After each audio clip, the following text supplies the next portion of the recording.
That's why I was like so pissed. That was terrible.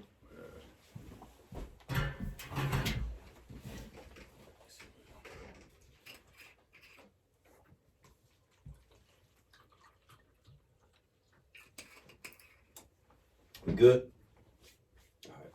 All right, we back. We Need Answers podcast. First Sunday of May. We got my. Oh, wait a minute. Pause real quick. Pause. Right. All right.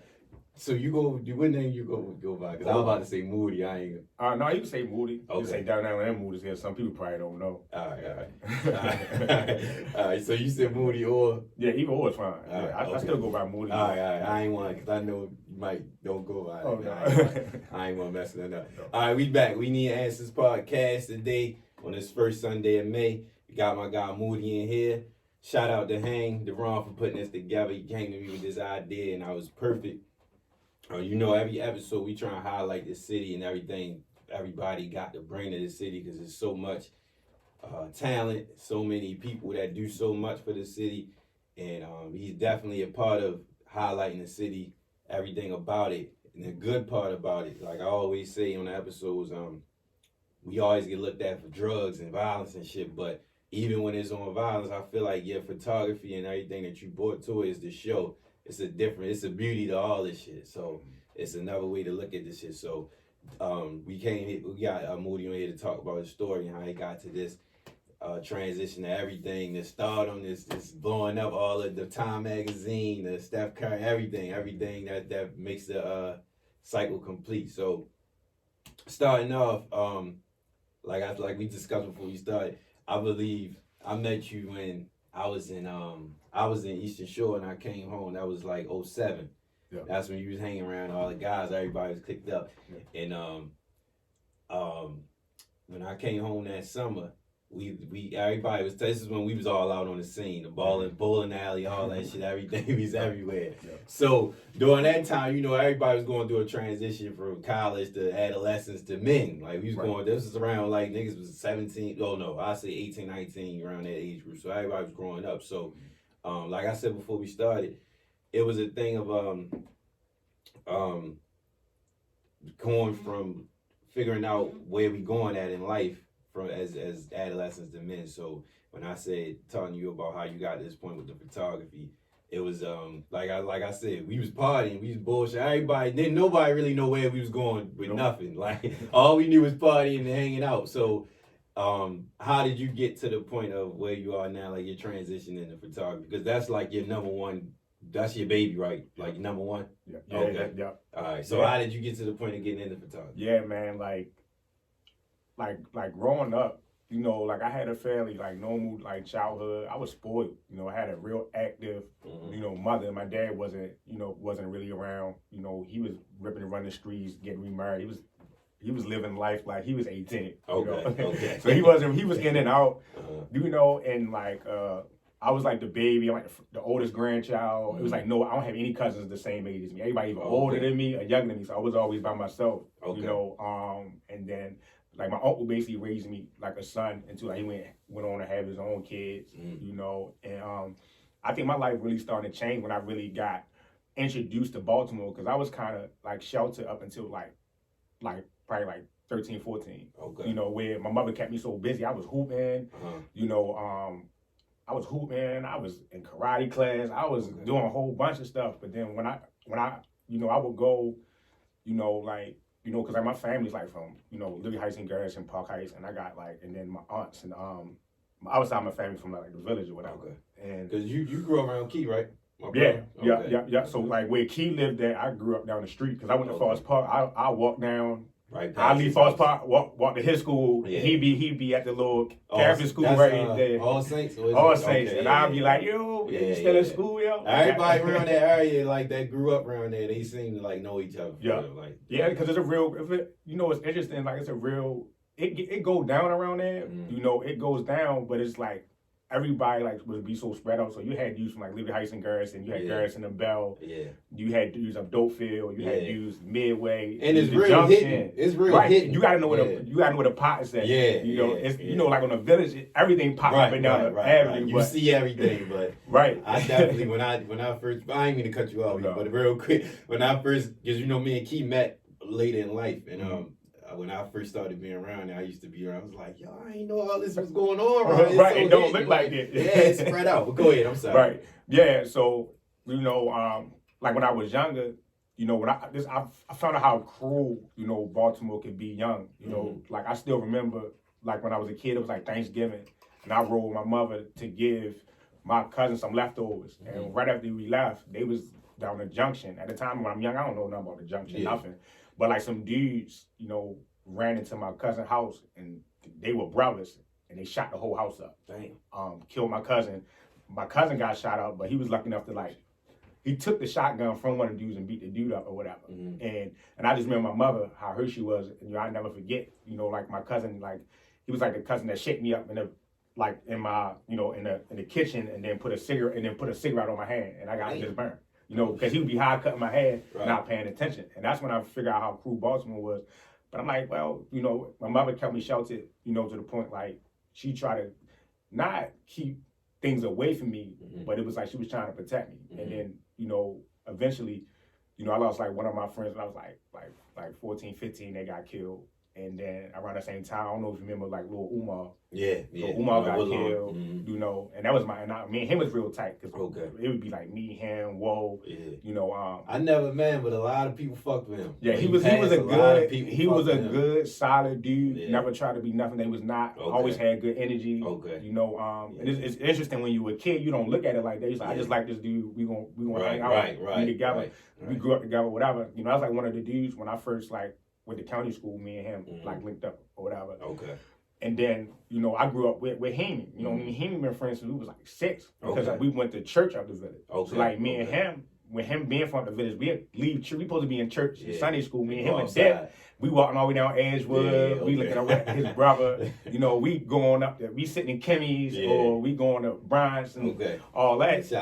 Right, and around that same time, I grew up with Woe. So I come, me and Woe, we used to hoop together up at Drico. So he would come over to my house. And it was just so interesting where my mother was trying to she moved me out the county, or whatever, but I would always still be down my way. Yeah. So, I was always at my grandma's house, always outside. But it was interesting where all my homeboys that was trapping in the trenches, they would love coming out the county. Yeah. And it was for the girls, it was it was, the vibe, but I didn't understand that. Right. I'm like, yo, they want to keep, coming out here. I want to go back around my way. It's born out here. They never do that. But it's always like that, yo. Right. But it was interesting because it was going down Outwood Line too. Right. Dudes was trapping. Everybody from the city was going out there. Right.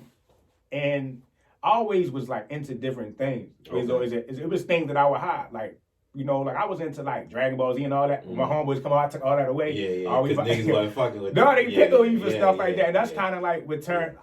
When I was younger, I was a follower. You feel me? So I had my own interests, but I would put those to the side to fit in with everybody else.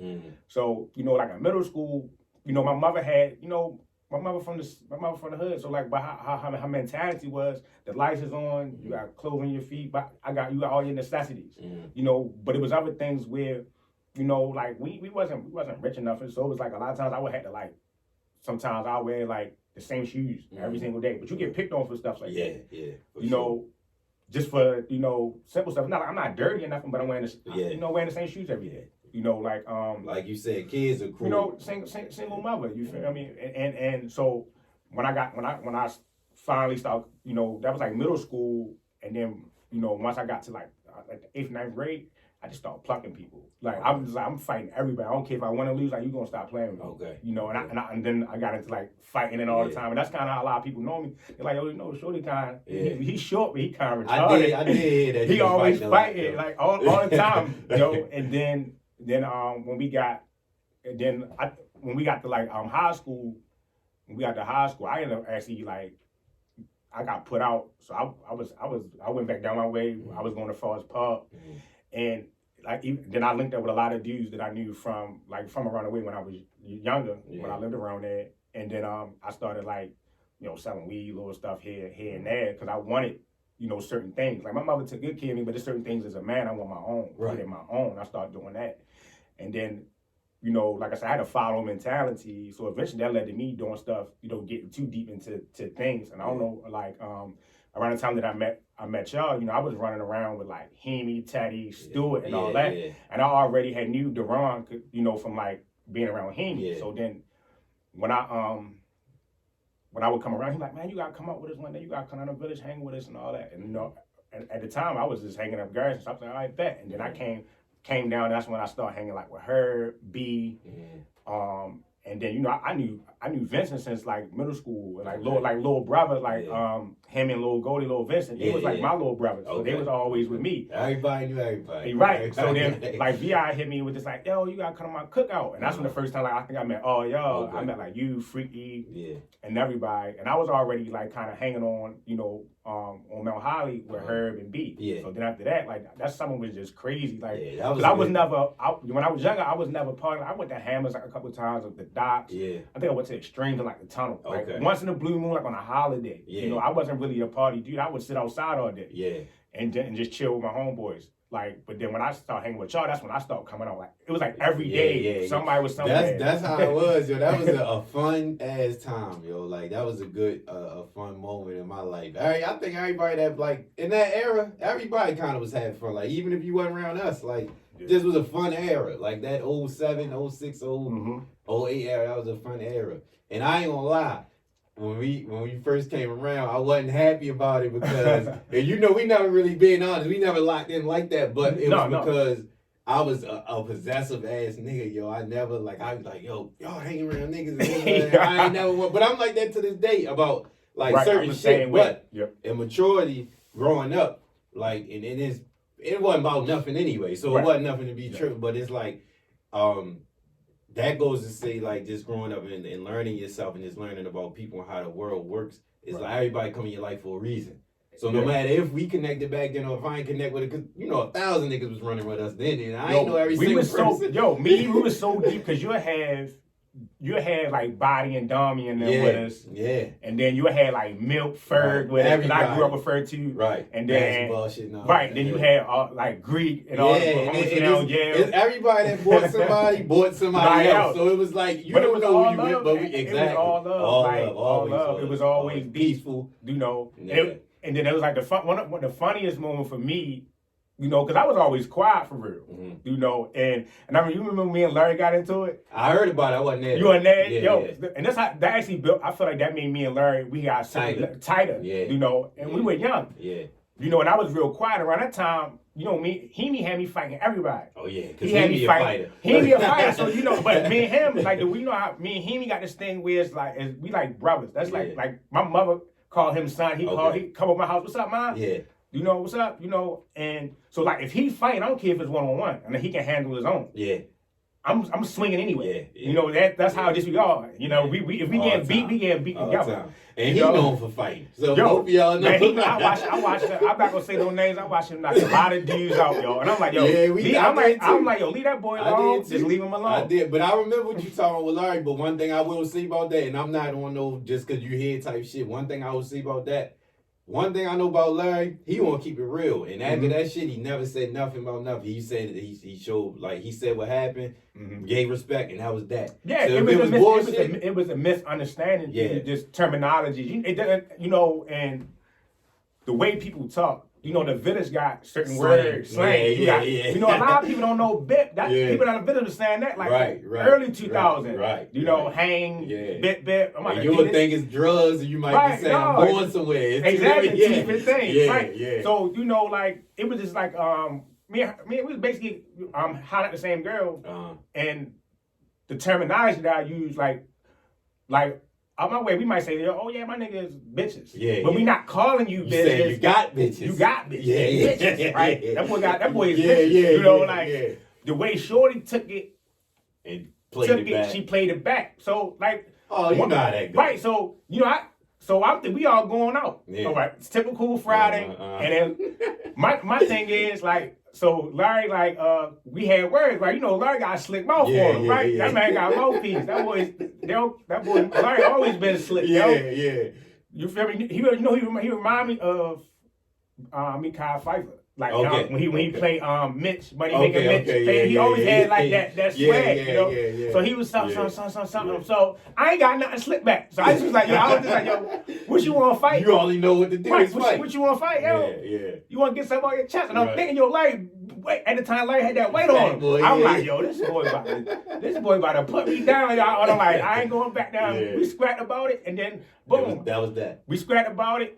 I think both of us. I think Larry went in the house, and I was just like, man, I don't even feel like going out no more. I called Herman, come get me. I don't even feel like going out no more, yo. And then after that, he had the party down with 5 Seasons, and then I was like, yo, bro. He was like, yo, that shit was dumb. And I was like, it was a misunderstanding. And that's how men handle shit. We dapped it up. Yo, that been my dog ever since. I think I see Larry for like a whole year, but if I see him out, it's love. It's always love. You know, and that's the last time I seen you was at his birthday shit. I'm civil. Yeah, I was out there taking pictures for him. Yeah. You know, and I just came to like, it's my man, brother. I'm gonna come through, take some pictures, and snag. You know, but that been my guy ever since. Now, that's something that I do miss about like our generation, where a lot of dudes that I was beefing with, we ain't go get guns. We fought it out. Exactly. Yo, that be that. And a lot of the dudes that I was beefing with, we cool now. Yeah. I be like, yo, what's up, bro? You know, you drink, what you drinking? Right. Just because we have a level of respect, and we was beefing. We knew not to play with each other. Exactly. You know, and now this generation, they just killing each other. Yeah, because they don't know how to handle shit like men. You handle it right there, and that could be that. Ain't gotta be no animal. No, you can live to see another day type thing. You know, so I was scrapping, and then like that's why my hand all beat up. Broke my hand fighting on a dodge, like it was a lot. But then like around that time I was changing, you know. So around that time I had linked up with my boy Day Day. I know he got killed. Yeah. Oh, I was wondering if Day Day used to be railing and all them. Yeah. You know that was my right hand man. Yeah, good dude. Good dude. So when I was working like a little part-time job, and I was selling weed. So Day Day and Booster, and they was selling weed down on off of Yale. Yeah. And then I was selling weed, and then I linked up with Day Day. So then it's kind of same thing like with you. His homeboy was like, man, who is this motherfucker? Yeah, you keep bringing him down here. And it was like one of the dudes did not speak to me for like, I'm talking we selling weed on the same block. Like, I got my sales coming through, me and Day Day doing our thing. My man Chris, he doing his thing. He did not speak to me for a minute. Did not like him. Like, man, you got this man down here. And then eventually we spoke. And that ended up being like one of my best friends. Okay. They both got killed back to back. Like, they killed Day Day. They Chris shot. is a light skinned one? Yeah. Okay. I never knew him, but I remember that. Yeah, solid dude. Yeah. Booster always posting him, talking about him a lot. Yeah, they was like my big brothers because they was a little bit older than me. And I started selling weed, but then I ended up like running into like a situation like with like this Asian dude. He would give me money. And I would just go buy whatever he want, and then I go flip it for him. Okay. So me and Day Day, we had like a little plug situation for a while. We was, Oh, is this the guy he used to post? The Chinese dude? Yeah, because I remember Booster and him got into it because he told him stop posting this shit and saying in the comments they was going at it. I remember this shit. I think I posted one picture of him because he's like, yo, throw me on your MySpace, because this is MySpace. Yeah. Yo, I used to make all the FYF joints. I used to know the coding and all that. I'm like, yo, I wish. Nice with it. Yeah, I wish if I would have known what coding.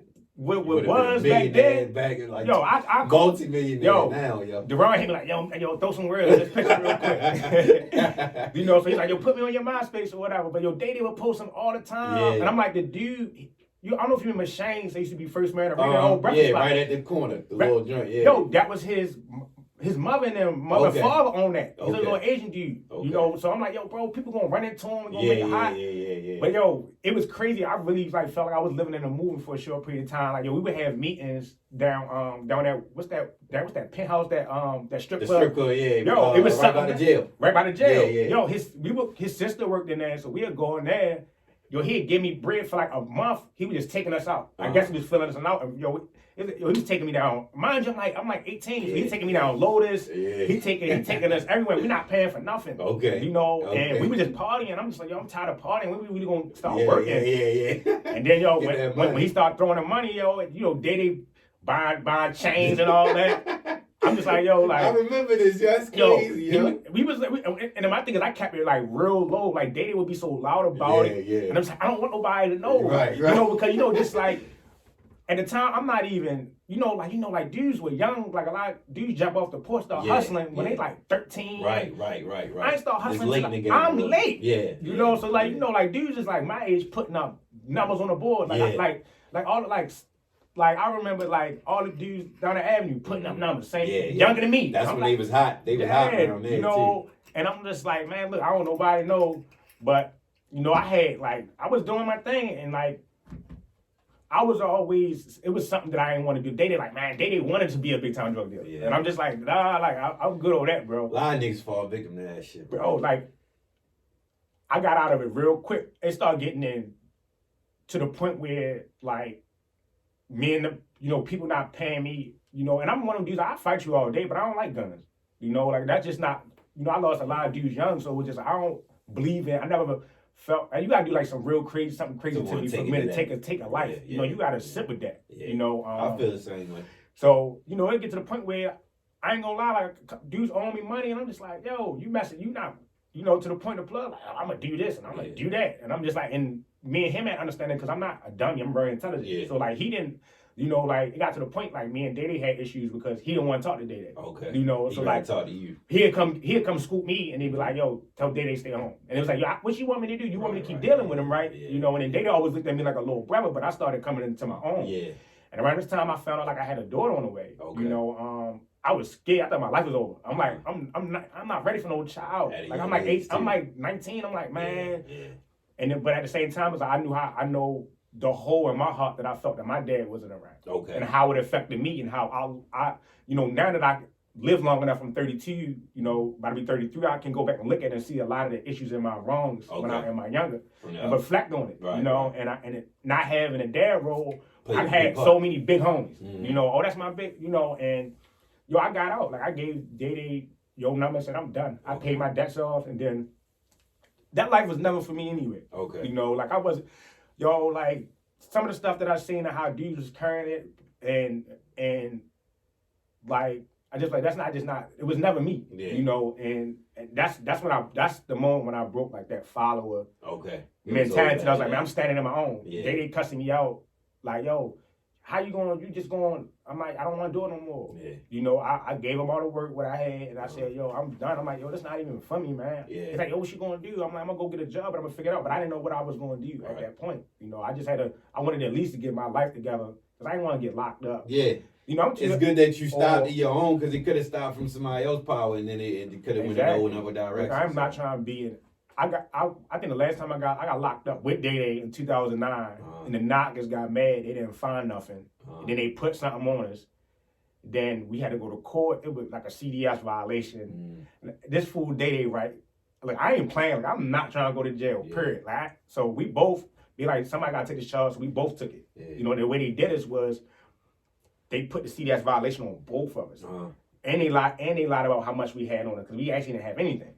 So we went down to bookings. I'm ready to go. They in there cracking jokes. Talking about I missed dinner. Yo, we in a paddy wagon. He cracking jokes. He funny the whole time. Yeah. I'm like, yo, I'm in the jail. It's the one day I decide not to wear a beater. I'm in the jail freezing. It's cold as I don't know what. I'm pissed. So I'm just like, it's Friday. I'm supposed to be going out. The weekend, you gotta sit for the weekend. Damn. He get out first on a recon, then I get out or whatever. So he already had like a charge because of house raid. So he like, so I ain't playing. I straight grab a lawyer. Yeah.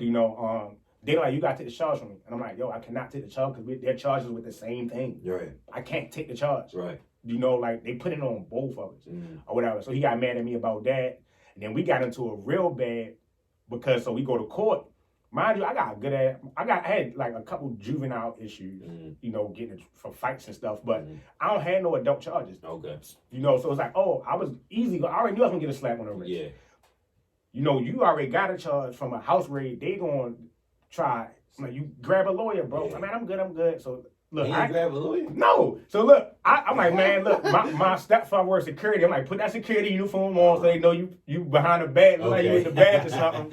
And then I was like, I took my mother, my grandmother in there. Had my night boots on, tucked my shirt in, my little button up. And then we got there. They ain't had a drug analysis. Okay. So my lawyer like, oh no. So we beat it. So my lawyer was on point. And he was like, no, we gonna recess, whatever. Day coming there, geeking, got his chain on, past sagging with his crazy stepfather. So he's like, yo, so he going to hold like, you guys hit this charge. And I'm like, yo, my lawyer's sitting right here saying that's not possible because of how they did the paperwork and everything. Yeah. Or whatever. So He like, man, yo, they offered me a year or $1,000. And I'm like, you got $1,000? Right, He yeah. like, no, not right now. I'm like, come on, yo. And I was like, bro, I ain't got it either. Like, Right. I gave you everything, Yeah, and the little yeah. bit of money I had, I just paid for this lawyer. Right. You know? He's like, yeah, you gotta help me get it. I'm like, yo, you move something real quick. Right, yeah. So he didn't get booked or anything, but we started beefing behind that. Mm-hmm. So me and him started speaking. So he called trying to say I snitched, right? Oh my goodness. Mind you, bro, I'm not on your paperwork. You know that. Yeah. You know, you mad. Yeah. Tell the truth, you mad because I didn't take the job. So me and him get the fussing on Twitter. You know, he playing. You had to. I don't think you could. I don't know how Twitter worked back then, but he put like one of them Boosie Beef type songs up. Right. I set it off or something. I don't know. We fussing back and forth. I'm like, Daddy, you know I would really beat the shit out of you, yo. Stop playing with me out here. Look, if it wasn't for Booster being Booster like, come on, yo, y'all like brothers, squash it. Yeah. And then eventually we squashed it. We went to like Booster Bash and all that. But I literally like growing up, I really thought like, yo, I really had a short and bad temper, yo, because I got into it with Rel over nothing, something stupid, you know. And you feel like you changed all that shit though, like that. Yeah, you know now, yo, now. I'm like way more calm, you know, way more, you know, a lot of people say I'm too nice now. I'm like, yo, lo behold, you know, but I think that comes just with, you know, just, I think a lot of times we live so much and life moves so fast, you gotta take a step back and reflect on some mistakes you made. Yeah. Really digest why you make those mistakes and why you do those things. That helps you become a better person. Yeah. Because you will keep blaming other people your whole life if you don't. No. You're blaming other situations, but if you gotta start with the core, the root of everything. What can I do to change this? Why does this keep happening? Especially if the same shit keep happening. Yeah. So that's a part of growth. I salute you for that too. Especially that was I hope somebody pulled from that story too, because you pulling out of the game is saying a lot. Because like I said, a lot of people don't. They wait till they get locked up or something happens to them or somebody else, and then but that was avoided. So I salute you for that. Yeah, you know, like I said, I was blessed to have, you know, like a lot of dudes that I met. You know, like even now, you know, because I mentor a lot of kids, you know, like I sold drugs I didn't have to. Yeah. You know, like some people are forced to. Right, that's their only thing. Right. I did that by choice because I wanted certain materialistic things that I wanted. Right. You know, and it just turned out I was good at it. Yeah. You know, but I took the same thing. So what happened was like that I was like after that, I'm like, I still need I'm working like this little job. You know, I went to BCCC for a little while, you know, but college wasn't really my thing because it just wasn't working. You know, I always hated school. You know, I just think like in the school system, the way it's set up, you know, everybody's brain is different. Everybody learn different. Right. And what I learned from me is like, I'm a visual learner. Yeah. You know, like I hate reading books, but I can listen to a whole audio book. Okay. You know, that's why like I love podcasts. I learn that way. I can watch a documentary, take notes, and then go dig into stuff and learn what I need to learn. I learn differently. Okay. You know, everybody, and I always felt like that. Yeah. So like, I was like, all right, well, you know, from being in like, you know, I learned the party stuff from like you, Deron, watching like you and Larry, Popular Strangers, BJ, how y'all would throw parties. So, you know, I went to like, I linked up with Duda or whatever, and like, shout out to Dude, my guy. So dudes like Gunner and Jazzy, those dudes took me under their wing. You know, at the time, like all of us, we were so popular. Everybody knew. Yeah. FYF, they knew everybody. Everybody knew everybody. And everybody wanted to hang with us. Yeah. You know, and it was so dope about it. Everybody was from different places. Right. You know, you had dudes from down Baltimore, Catherine, East Baltimore. You know, Fat Pat and them. Then you had. You know, dudes down the avenue, you know. County, City, West, South, everything. all that. But we were just all a bunch of, you know, slick dudes who have respect for each other and want to have a good time. Right. You know, and that was probably now I love what life is at now, but that's some of the most fun I had ever. Yeah. You know, we ain't really had no responsibilities either. No. Like, none of us really. It was like maybe a handful of us that had kids at that time and like no real bills. Like nobody. We was living our life. Yo, it was a ball. You know, and you know, and those, but like Duda all took me under wings, and I started throwing parties like with Mo Stacks. That's how I met Mo Stacks. Okay. Like Duda and Chucky. Okay. You know, and they threw like my 21st birthday party. Okay. You know, and at this point I already got my daughter now. Yeah. And so I was throwing parties with them. You know, and then Gunna introduced me to like Dovel. So I'm like 20, 21. So I met like Doval, Rico. We do like the Hot Boys party down Bourbon Street. I remember that. He was with First Man and everything. Yeah. And like they was like my big brothers, Bourbon yo. Street, yo. Yeah. Yo, Damn, that's yo. the crazy thing about the city, which I think another thing, we had so much to do. Yeah, like think about it, you had Sonar, Dubai, which was Palmer's at first. You had Xanadu's, and it turned to Lux. Then you had so many clubs, so many venues, yo. Yo, you had Eden's, Evilla, Edens. You can go to Uzo, Red Maple, Like you had so much to do. Milan. Yo, Milan. I just was looking at that joint, blowing it up. I just was rolling. I know. I said it to hang because Larry had a party there, and I was like, "Yo, what's the name of that place Larry had that party at?" And we started talking about his party. Yo, Ham Grand. Yup, Ham Grand. That was our headquarters. Right. That's yo, a lot. that joint. Yo, I'm saying we had so much to do. Think about it, most of them clubs is gone. Like the one is a parking lot. Yep. Bourbon Street up closed. Ain't that like a parking lot or something now? It's an apartment building over top of it. Right. Yeah. Like we had so much to do. So a lot of times we're not even worried about none of that. Point. You know, I feel like they need to bring up, and all these a lot of them clubs was black owned. Yeah, you know, and that was the dope thing about it. Like, you know, and I was bring them back. Bring them back. So then after that, I was just throwing parties for a while. Like I did, like the all white party with Zeno. We brought like Yo Gotti here. I was on that. Yeah. Like and then I was just you know, Gunna just hit me off here and there, do stuff with him down Club One or something. But that I don't know how they do it. Yo, they was out every single day. I ain't gonna lie, I say that about Larry when I look at his style. Like, yo, you been out every day since before 07. Right. Yo, I'm like, I can't do it every day, yo. Bro, I can't do it now. I definitely can't. I'm talking I love the house. I love the house. Bro. Dan come out and say, yo, we got these flies out. Yeah. I'm like, what is open on a Monday? That's different, yeah. That's the hand-to-hand shit. The flies. You can never now. This today, if you had flies, what? Get that shit out of my face. Right. Yo, nothing works when somebody put the flyer in your car and it rain and then you got it's straight stuck on your window. Right. Or you put it down and when they come out, you see them toss the shit out. Like, you got be out get them flies out. Yo, I remember one day, I don't know what party we had. Yo, they had me out every day. I know one day we went to Visions on Harford Road. Okay. And then we went to a party down Sonar. Then we had to go to the one. We had no fly. The mate was open. Go all the way down South Baltimore. Like, I'm like, yo, I was like, y'all cannot do this, yo. Like, gonna be out every day. And I'm like, yo, they be out and drinking, got tables. I'm like, man, look. All the time. And then I start falling back, and I just throw like one party here and there just to keep an extra couple dollars in. And then my boy Josh Austin, like that would be my dog since we was kids. We all played up at Drico together, like me. Oh, you moved? Yeah. I was trash for real. No, I was trash, but Josh was nice. We used to call him AI back in the day. Okay. He actually can hoop. Yeah, he was on the varsity team, like our Forest Park too. Like he was nice. So like everybody was like at Drico. You had Woe, Ferg. You had Tremaine, Dante Green. Okay. They had some hoopers up there. The dude Greg, like they had some hoopers up there, and then I ain't seen Josh when I stopped hooping, and then when I went to Forest Park, and I was like, yo, I know you from somewhere. He's like, yo, didn't you used to hoop every trick? And I'm like, yeah. And then we were just locked in every day, and like Josh was like that dude. We used to make fun of him. So I was like the knucklehead, you know, like I was hanging with like my homeboys from up like Dofield, my man like Doval and my man MOB or whatever. We was just cutting class, like running around, like the principal would get on the intercom, like don't let Moody in the school until you get a pass from the teacher. So I would do just enough just to pass. So I wouldn't hear my mother mouth. You know.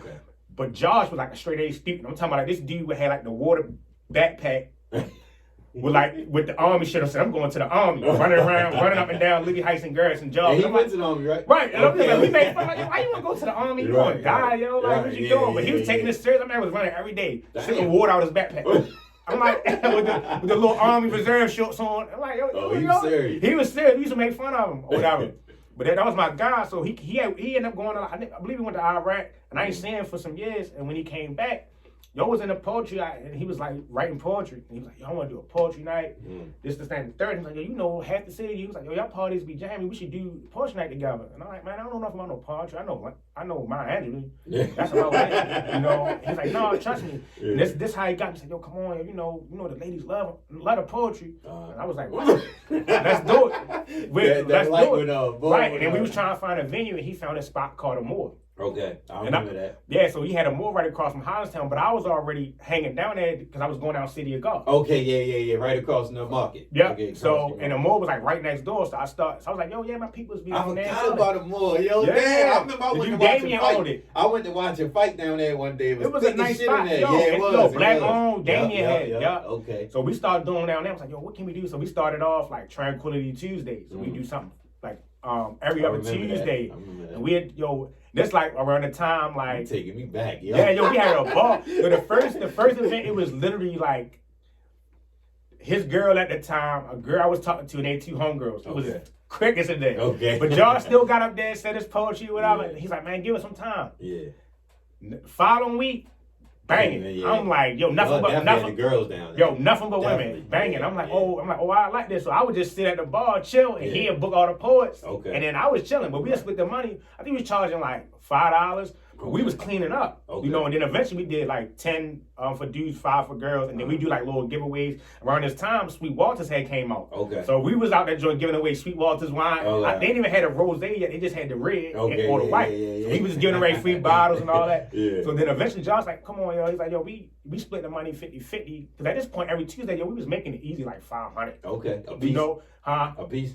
No, like together we just split it. And I'm like on a Tuesday, like, and I was still doing parties and working. So that $250, that's like extra shit. Extra, you know, like little something, pay a bill, And he was like, man, we spending money 50-50, but you ain't doing nothing. You just be sitting at the bar getting drunk. And then eventually Damien started like giving us part of the bar. Okay. So he's like, yo, if we splitting it 50-50, like, you gonna have to say some poetry. Like, so I wrote like a poem. And I was so nervous. And nobody take me serious. They're like, yo, Moody, yo, about to do a poem. Like, nobody took me serious. And I did it, y'all cannot stop laughing. I got it out. And like, everybody was like, yo, that was kind of dope. I'm like, for real. So I started writing. We did a poetry mixtape. Okay, I ain't know about that. Like around that time, Wally had dropped like Ambition Girl. Okay. And that mixtape about nothing. So we took that and then built like a little poetry joint, gave out the CDs. Okay. And then I started around that time, just from watching like Larry and like the same old style, same old and all that. So why don't we start like a little t-shirt situation around it? So then we started taking pictures and putting pictures on t-shirts and giving out t-shirts. Okay. And then eventually I just like fell in love with the camera. Okay. And then Josh was like, yo, you had my camera for like a month, yo. Give me my camera back. So this was like 2012. So he was taking pictures already? Yeah, like Josh is one dude that he don't get, I feel like he should get a lot more credit in the city for a lot of things, how he cultivate things. Yeah. So I think when it comes, agree. You think about, I think he wanted, like from like swag, how he dressed, like his aesthetic, like this dude was the first dude, before I knew about, we used to make fun of but that boy was biking back in the day. Like he got into a car accident. Okay. This man put him to the club in a bike, chained his joint up, and I'm like, what are you doing? I remember one day he was, he would ride his bike all through the city. I used to see him on a bike, and I'm like, but now that I'm older. I think about health and stuff. I got a bike, so I mean, people, like Bush Ride rode past me one day, like, you know what I'm saying? I was on a bike coming down Charles Street. That's the wave right now. Right, I got on the bikes and courses and all that shit. I got the little Brompton fold up. I bike to the bar, fold my bike up, and then carry it with me in the bar. Oh, okay, that's hard. Because I live in this area, like. I've been living like Mount Vernon. Yeah, I bike everywhere. But, just his aesthetic. Even when he played a pivotal part of my life because he introduced me to art. Okay. And I ran with it. So then we started doing events like Art, Wine, and Words. Like I did one of those with him. And, around that time, I was like, soul and go for art. I wasn't even hanging with Data and them like this because they were still outside hustling. Change your whole surroundings. Right, and that's something that I never understood. My mother always saying, hang with people that's equally yoked. I'm like, what does that even mean? But now it makes sense. More like you in the same space as you. Yeah. So I already understood. Like, if I'm sitting on the stoop all day with y'all, I'm not taking my craft seriously. I need to be building and learning. Yeah. So from that, I just thought, and he be mad. He like, hey, hang with you. Hang with us. You just hang with anybody now, yo. He be mad. He see me.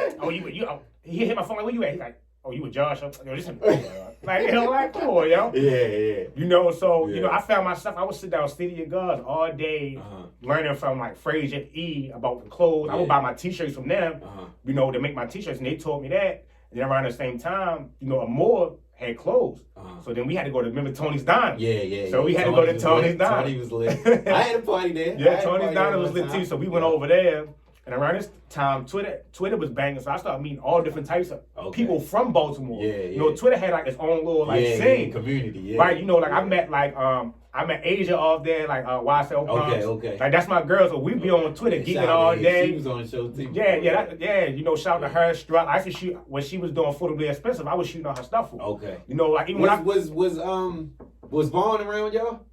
What's the nigga used to do he used to do the photos. Right. So Vaughn was doing. That's one of the first. He was ahead of his time. He was way ahead of his time. I think he married, got a kid now. I think he married, got a kid. But Vaughn, remember he the first person that had everybody doing videos for promos. Yeah, he did ours. He did Jaws, Most Stacks. He was on everybody's shit.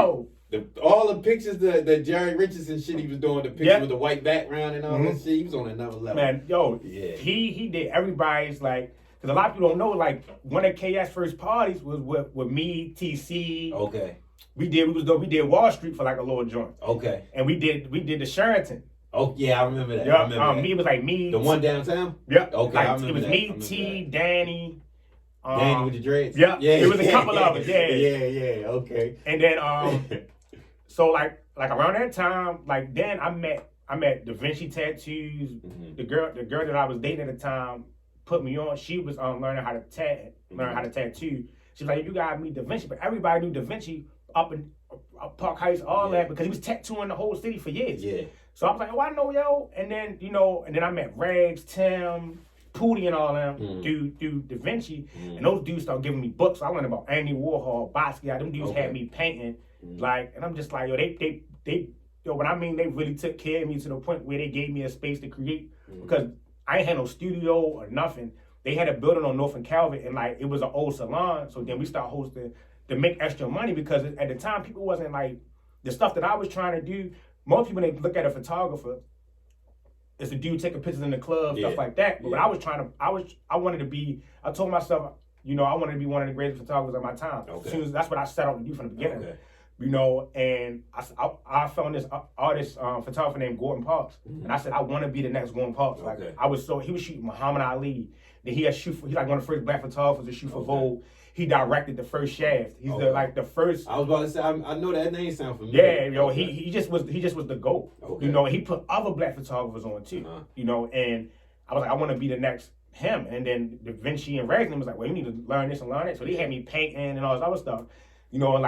So my man Marley and Chris and they didn't making fun of me. I started dressing. Well, I always dress a little different anyway, but I start like, for me, just like looking at art, my style started to change, things I was into, and they couldn't take it. So when I remember getting my first camera, it was like January 2013.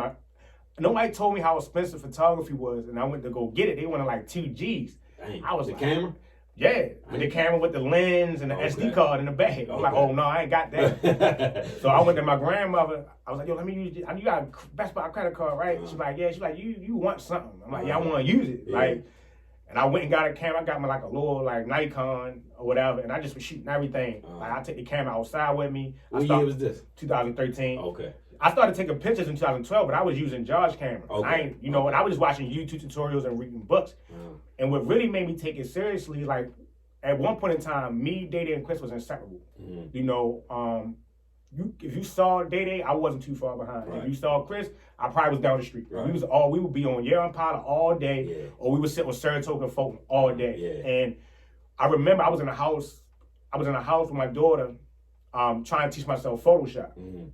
And one of my homegirls called me and was like, yo, Day Day did. I'm like, what? And Day Day was one of those dudes that's like, he a goofy dude. Yeah. Like, he ain't no fighter. He ain't that boy just want to hustle and get fly and talk to chicks. Right. Like his favorite pickup line, like, I know I'm ugly, but if I make you laugh, I got you. Yeah. He's like, I know I'm ugly, I don't care. But I'm slick though, I can get you. Like, when he got a car, I'm like, what happened? And I was heartbroken because last time I saw Day Day, we was about to fight. We got into an argument because he was always mad at me.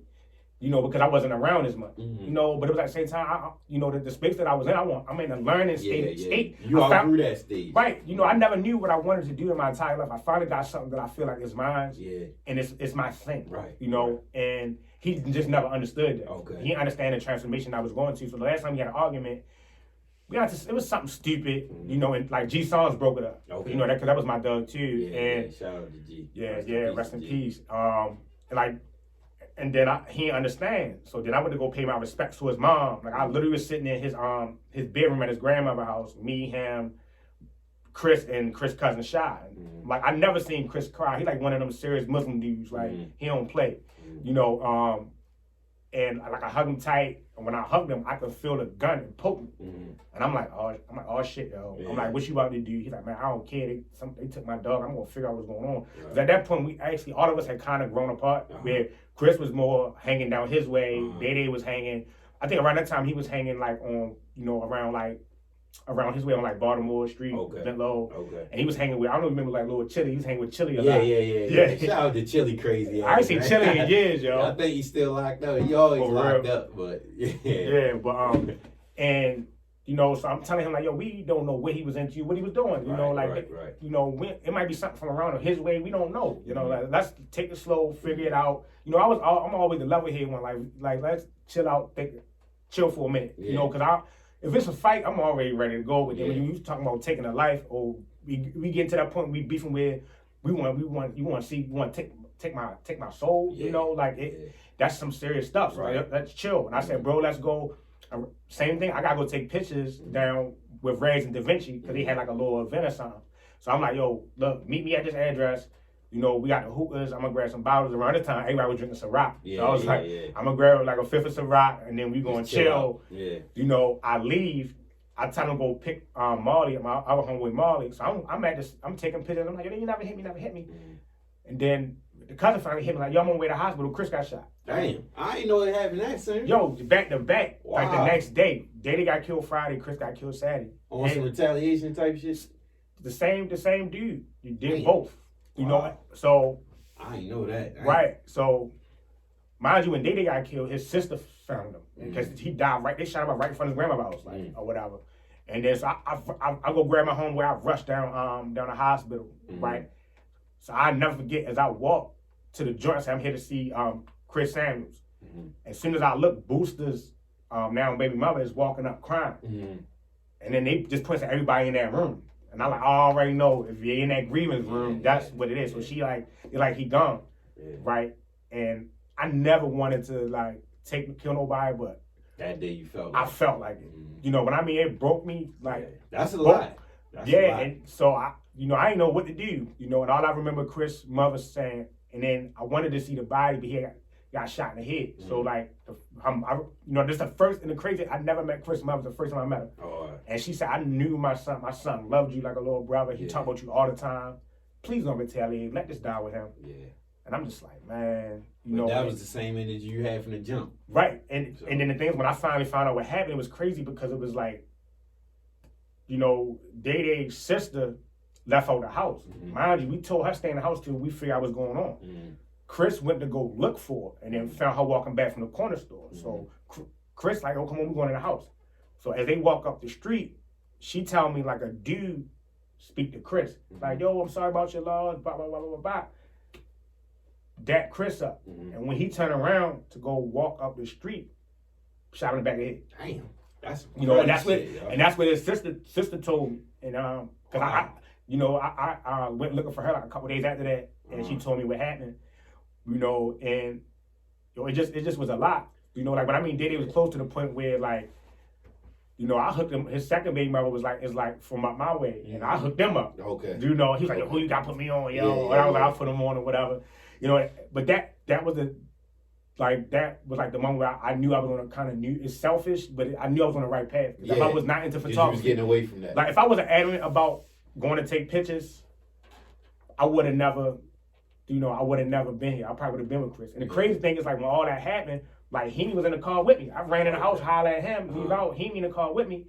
All that shit just happened. And I'm just like, damn. But after that, I was like, you know what? This is my path. I'm just going to run with it. Yeah, that's definitely confirmation, yo. Yeah, and then I just ran with it. It don't happen like that. It definitely don't happen like that. That's crazy. I ain't know that, though. You definitely gave me some news of that. Wow. Yeah, and then so then after that, I was just like, yo, this is it. Yeah. So I just thought, I started taking pictures. I deleted all like my hood pictures and me outside on the block. Clean slate. Mm-hmm. All I had was photography up there. Okay. And then around that time, like like some of my first clients, like boom, when Larry switched over to Huey, he started doing Huey. I shot some stuff for him. Okay. Then AJ came out with Affordably Expensive. So I shot some stuff for her. Okay. Then Malika Reed, I started doing headshots for her daughter. Okay. Like I was just shooting everybody. Like I shot like Shawnee, like I was shooting anybody hit me. Yeah. I don't care. I feel like photography is a fast, like if you want to get on quick type shit, that's something you can always find a Yeah, it's very accessible and it can get you, and it's a people element to it. And they need it. It's necessary. Yeah, and then around that, it was just like now that I understood photography, now it's about building my aesthetic and my style to set myself apart from everybody else. Okay. And around that time, it wasn't, to me, I ain't see nobody outside like actually taking pictures of the community. Okay. And I felt like nobody, and then most of the photographers that I knew, the black ones, a lot of people that was in the game, they wasn't even showing me no love. I mean, like the only photographer that was, because around that time, Vaughn had they was doing the Red Cup events. Yeah. But by the time I started, he wasn't shooting no more. Right. And then you had like the club photographers, which I didn't want to go that route, and I didn't want to do like. Cause that's not your growth, like it leaves. It's money. It's too much money. more you can do with it though. Right. Yeah. So I was like, all right, well, I'm gonna take my camera everywhere. So then I just be outside taking pictures of G songs and Smash and everybody chilling. Shout rest in peace of Smash. Smash. And then he died 2 weeks. After that. 2 weeks after Day. Wow. He had a bad heart. Yeah, I remember that. He was on his way too. Yeah, he was the one. And I was like, I ain't see nobody like taking pictures of dudes on the corner shooting dice or dudes just outside. So I just started shooting everything. Okay.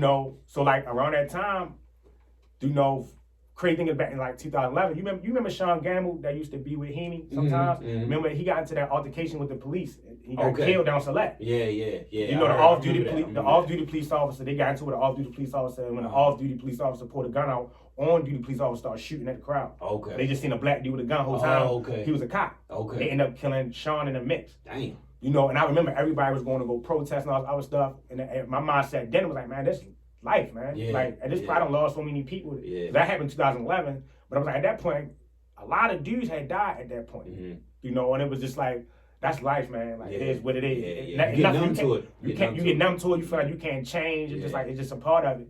But then when Mike Brown died, I was already into photography. Okay. That was like a year after Daddy died, and it was like something telling me like, man, like I got this camera now.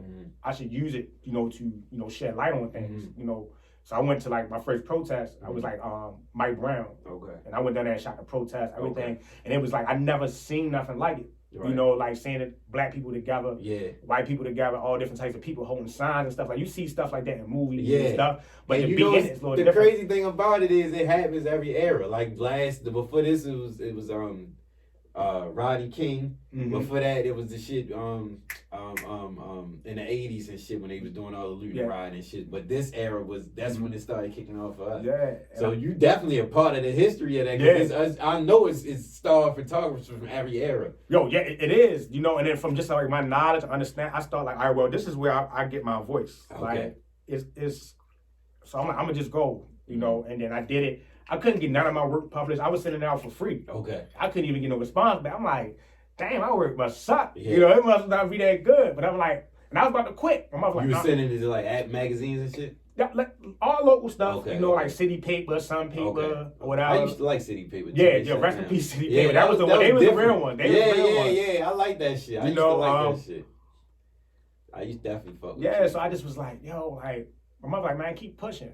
Whenever I just when they talk about starving artists, I was a starving artist. Okay. Like, because the thing is with art, like, it's one of those things you gotta be passionate about it, because one day you might be full of inspiration and be up, and some days you're gonna have like the machine lows, you're gonna be able to create. Yeah. So, and boom, so when Freddie Gray died, I was actually sitting downstairs at Gardens, and I got a group text, and I was around that time I already had met like activist groups in Baltimore from me shooting like the Mike Brown stuff, because I would give them the pictures so they can use them or whatever. Okay. And we looking at the video on the joint, and I'm like, that's crazy. And the crazy thing about it is, like how small Baltimore is. he done been around us. Yeah. You know, just like from going to parties and Yeah, stuff. yeah, Like I didn't know yeah, him he though. was cool with a lot of niggas we was running. Right, like yo, like he knew, like when Ken showed me pictures like him back in the day, and all party them artist. with him. Yup. You know, and I was like, yo, what? The world's so small, so I felt personally attached to it.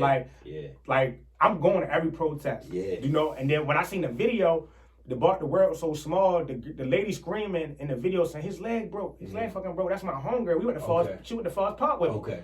You know, and she was like, so, you know, like how Baltimore, people respect each other like hoods and everything. Yeah, you know, yeah. I ain't about to pull up down, Yeah. go on homes and then post up. Right. I reached out to like niggas that's around there. yo, I'm gonna come to you, take some pictures. You know, they're my support. You know, I ain't think nothing of it. I just would go to the protest, take pictures, go to every protest. That was smart. And so I ain't think nothing of it. I just said, yo, I'm dedicating my page to Freddie Gray because I felt like when Sean died, I ain't had no voice, but like I got a voice now. Yeah. You know, and I just started posting stuff on Instagram. I said, you know what, I'm not even going to try to reach out to no son, none of that. I mean, at this point, I was going to New York.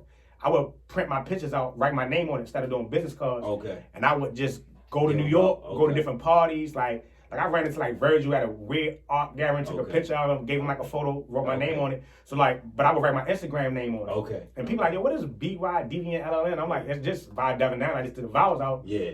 Cause it just a little more interesting. Make you look at it longer. Yeah, you know, so and it make you think. Right. What the fuck is this? Yeah. So around that time, I had got like 10K followers on IG, and then I had like 8 on Twitter, and I had collaborated with like other artists to get my name out there. So I was spending a lot of time in New York. I was actually thinking about moving to New York around this time.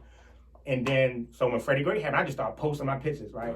Yo, like it was like a movie when we started clashing with police. Like everything really, really hit the fan like that Saturday when drunk, I think they was playing the Red Sox or something, but the drunk baseball fans where those bars at and they came to yards, they was calling us monkeys, niggas, FI cars. It was crazy, bro. They was throwing food at us. Yeah, that's how it was.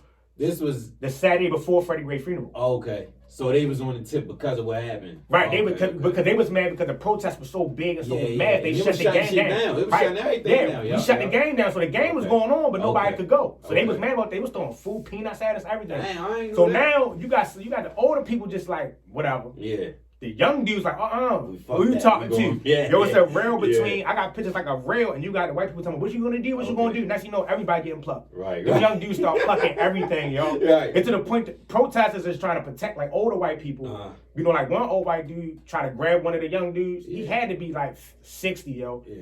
Plucked him. They just beating everything. Gotta know your limits. Then they saw the police cars start destroying the police cars. They felt like I was in movies, glass flying everywhere. I didn't think nothing of it.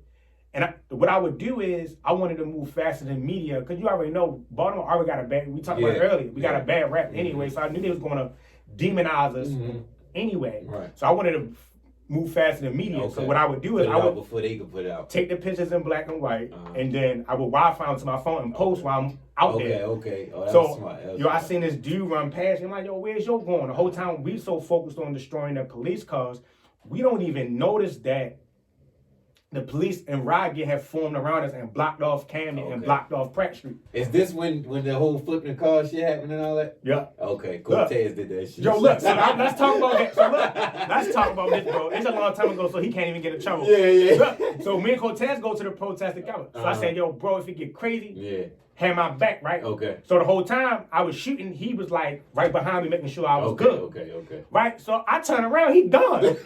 I'm like, yo, wait. Next thing I know, crazy next thing I know, I turn around, he would do something about like trying to flip the car over. You know? I got a picture of Tash. Yo. I remember that because I screenshot that shit and cropped, and one of them, he took a picture like a selfie. I cropped it because his eyes was like that. I cropped this shit. Everybody you know what they talking about? Shit, they talking about like, I'm like trying to flip the car. That's a moment in history, yo. Bro, I'm like, I grabbed him, like, watch my back. He's like, my bad, bro. The energy, I don't know, something just happened. But he been on that tip though. Right, you know, he always was like a philosophical brother. Still is. On the story posting that. Because he don't want to. He put me over like, back the hitting colors, like all that. You know. I definitely. Every time he posts that shit, I be like, damn. So what's this like? He definitely on. Yeah, that's my guy, yo. Like, Cortez is like my guy, yo. I never. That's one fool, yo. A fool. Yo, and you know what's crazy? I want you to finish, but you know what's crazy? Cortez met he know everybody through me from Eastern Shore. When I went to Eastern Shore, we met him, and everybody that met him out there was so random. We don't know how he came around. Right. He just ended up being there. When Larry came, he got under Larry. Like, he fucked with Larry heavy. Then when we came home, he just went. That nigga started hanging around Woodington Gardens and all that shit by himself. Like, nigga, that's my nigga. Bro. Everybody love Cortez. Cortez will come sit on with me and a random ass nigga. He's so random. But you gotta love him, though. You gotta love him, though. Like, one day, I think we ain't had no money, We was broke. Like, damn, we ain't got no bread, But we want to drink, I think we walked to Collins and then got like a fifth of Burnett's. It's like $60 and a pink lemonade, When I mean Cortez was wet, That's him. That's him. I think the funniest moment with Cortez, it was me, Deron, Heaney, and Larry. That we was at Moby. All right. Okay. Right. Cortez wet, right? Don't tell me he did the cry. He did the cry. I knew it. He did that shit out the school, in the middle of a party. Everybody's like, what the fuck is this nigga doing? He did the cry in the middle of a moment, right? So you know how Hang is, do not embarrass me. Hang, like, come on, you embarrass me. Get your dumb ass up. You do that. You don't get no damn homies. I'm talking about doing a hard tea in the middle of the dance floor. I knew you was about to say that. Hang, he was like, oh, come on. He looking goofy. Hang, do not like being embarrassed, that's it. Come on, the goofy, He with that. But go ahead, though, right, bro? Right, that's Shout my out guy, to Cortez, though. But go ahead, next thing I know, the dude run down. I don't think nothing of it. I'm about to take a picture of him running, and I'm like, no, I'm gonna go over here. I run across, snap the picture, don't think nothing of it. I look at it like, oh, this picture dope. Wi-Fi to my phone. Next thing I know, the police like right here about to trample me. I hop over the gate. I post like saying something. I'm sick and tired. I said, we sick and tired. And then after that, we clashed with police. A couple people got locked up. They start macing us and stuff like that. Activists, they, like, when I mean, like, real activists, selfless, some of those dudes that on the front line, they already know they got the milk ready. They got everything ready. Yeah. And then at the time, my mother watching my daughter, my mother like, come on, she getting on my nerves, come get her. And then next thing I know, I'm like, I'm on my way, but I'm lying. Next thing I know, she see me on CNN. And she's like, why you so close to the police? And I'm like, I'm good. Or whatever. So I don't think nothing of it. I go home and I get a DM from DJ Drama. Okay. He hit me on Twitter. Like, yo, what is going on in Baltimore? Right. And we DM back and forth. And I'm like, yeah, this is what's going on. He was like, yo, it's cool if I post this picture. Yeah. I'm like, I don't care. Yeah. Or whatever. He's like, I'm gonna make sure to tag you. I just was like, all right, whatever. And then I went to sleep. That was real because he ain't had to do that. Right. I went to sleep. And when I woke up, I had 20,000 followers. Booming. Yo, Twitter shot up to like 10, 15K. I'm like, yo, what is going on? The picture done went viral. Right. Next thing I know, everybody coming on my page and they reposting everything. So next thing I know, like Ice Cube posting. Like, they not tagging me, but it's just crazy to see like my work on Ice Cube page. Rihanna posting. Right. Like Usher posted something. And then like the work is going viral. And then what people are doing is, this is why I love Baltimore so much. So everybody from Baltimore that knew I took that picture, everybody coming in, no, that's my bro. You gotta tag, tag my man. Don't do that. That's what we gonna do. His page right here, he really from Baltimore. He from West Baltimore. He a real one. Right. Yo, Baltimore do not play. Like, that's one thing I say. We might have our issues internally, but when it comes outside of that, you ain't gonna play with us. You ain't gonna play with us. So that's thing I know that somebody from like the BBC reached out on Twitter. Okay. And I'm like, I'm super scared. I never did an interview or nothing. So I call him. He give me his number. I call him. We talk. The interview come out. He gives my number to Tom. Okay. Right. So I don't know what's going on. So I'm out. I'm on Pennsylvania Avenue. So like when everything happened after the funeral of Freddie Gray, when all the stuff happened at Mondawmin and all that. I didn't even take pictures that day because, like, for me, it's like, yo, my homeboy's really out here. Yeah. Like, and I went down there, and I had to work that night, but I went out to check on, make sure, like, something like that. Because you gotta think about, the Avenue line, we know so many people. Yeah. So I'm out there, like, one of my homeboys from, like, White Rock was out there. It was fire everywhere. It was like a move. It was crazy. By the CVS and all that. Yeah. And then I didn't take no pictures that day, but I was like, I'm gonna come out in the morning and take pictures. Okay. Came out the next morning, smashed up building. Some building was on fire. CVS was burnt down. I just was snapping pictures. So while I'm snapping all this, the National Guard pull up. The National Guard out. They got the Humvees on Pennsylvania Avenue. Like, it's crazy. Yeah. You can't even walk down North Avenue because they got the thing blocked off. You got to walk like down the alley, come around. And this block number kept calling me. So I'm like, yo, who playing on my phone? Yo, I don't got time for this. So I finally asked, like, yo, who is this? And I'm about to cuss him out. And it was like, this guy was weird. He's like, this is Olivier. I'm looking for Devin Allen. And I'm like, just him, who is this? He's like, yes. This is Olivier with Time Magazine. I want to talk to you about your work and what's going on the ground in Baltimore. Okay. So I'm like, oh. But I just was like, all right, I'm telling him what's going on. He was like, can you send me some of your work? So mind you, I don't know nothing about copywriting. Okay. I don't know anything legally. Nothing. You know, all I know is like, it's time. And mind you, I'm thinking time. I know that from somewhere. Yeah. And then my mom was like, fool, that's the magazine. I'm like, all right. I sent them work or whatever. We love it. I want to interview. So they interviewed me for a blog first, and they posted my work. When they reached out to me, they was like, yeah, so who are you working for? You with Rolling Stone? Are you with New York Times? Like, who are you working for? I'm like, myself. Yo, and they're like, all right, so how long you been shooting? I'm like, I started in 2013. They're like, I'm 2 years in. Okay. They're like, there's no way you've been doing photography for 2 years. Right. And I'm like, yeah. And they're like, this work is so good. So next thing I know, the chief editor, Paul Moakley, called me. And he was like, how does it feel to have a full spread in Time Magazine? And I'm like, what? Damn.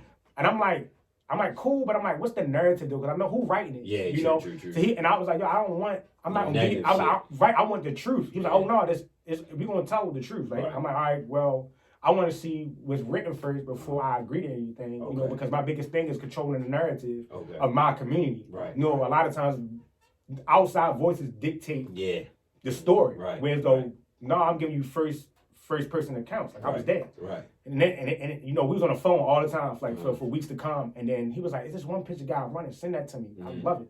And then he was like, I wish I could make it the cover, but we already got a cover. Right. But I'm gonna fight for it. No guarantee, but hey, you still got a full spread. Okay. Then I'm like, I'm just cool. I was getting the story on this national platform. Yeah. You know, and the next thing I know, I went to sleep. I'm at work because I was working with young adults with autism at the time overnight. Okay. Like me and Reg worked in the same house. Okay. Like we would do like the house killer. Everybody worked like the homies from Swear School worked out there. Like the homies from Swear School. Yeah. I remember all of them. All us worked out there. So like, yo, the homies from Swear School would drop. It was easy money. Easy money. Mm-hmm. You know, like you sit there and make sure they eat. Yeah, I did all that shit before. Right. I did that shit before. So next thing I know, I go to sleep. I wake up and they was like amateur photographer from West Baltimore snatched a cover of Time Magazine. Damn. Yo, I couldn't even, my Twitter was shut down because all the retweets. Yeah. Yo, the whole city, the support, and like how proud everybody was, brought me so much joy. And the fact that we was able to put Baltimore on a national, global, you know, stage like that in the real story. Yeah. You know, and next thing I know, everything started going wrong. They're like, Time coming, we need you down City Hall for an interview. Okay. So I'm like on like one of them ABC or something. Yeah. I'm on that joint. You know me, I'm like, oh, I went to Lemon, got my little shape up, all that. And then I went down City Girls, like, yo, you know. Get fresh. Yeah. You gotta have the local brand on. Yeah. So I go down there, they like, we are right here now. From the infamous time. What? Bro, it's May. I'm sweating bullets. I got a whole 2 puddles under my arms. I'm like, yo, I don't even know. They're like, damn, how they feel?